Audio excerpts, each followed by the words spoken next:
Have you ever find yourself losing a property negotiation because that might be your first time buying that first property and you have no idea how to get the best deal for yourself? You have to listen to this. Hi, this is Jason. In the next few minutes, let me share with you some powerful strategies you can use to nail that negotiation. Number 1. Do your research. You do not want to make yourself look bad giving an offer and pitching about pricing and market situations without first knowing what are the transactions done in the locale and what are the other competitors or listings going at. In fact, if you are able to throw out exact figures and list down some transactions done recently and your observations on the trend confidently, you will have placed yourself in a more authoritative position and gain an upper hand in the initial discussion.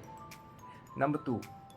During negotiation, don't pass too much comments about your feelings, justifications, and considerations. The more you say, the more it means that you're hard up for it.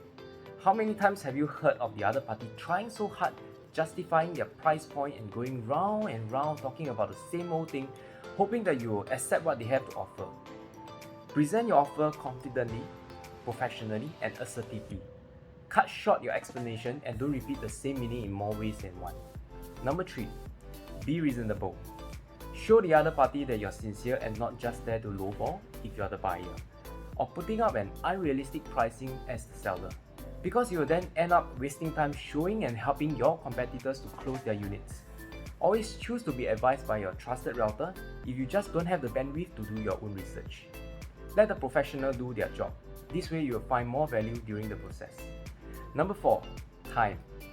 If you're looking to secure a deal fast and urgently, chances are you won't be able to secure a good deal. Whether you choose to review your timeline or purely looking fluttered and disclosing your urgency, it is definitely not the best scenario you'd like to put yourself in, unless you have an alternative choice or options available. The other aspect of time in negotiation is this. Never ever be too eager or in a rush to reply or respond. Let the other party feel the heat or feel the anxiousness. The longer the time you take to get back, the higher chance the other side will be second-guessing and self-doubting themselves. Therefore, when you give a counter-offer or throw out a condition or two, you may find yourself getting closer to your offer. Number 5. Third party. How many times have you heard from your colleague or someone else say, "Oh, that is not from me, the manager has instructed this to be carried out and these are the conditions"? Now, that is shifting the authority, the responsibility and whatever being said to somebody else. In this way, you distance yourself away from the piece of counter offer or conditions. Therefore, the other party cannot use their tactics on you. For example, playing soft or playing it hard on you, whatever it is.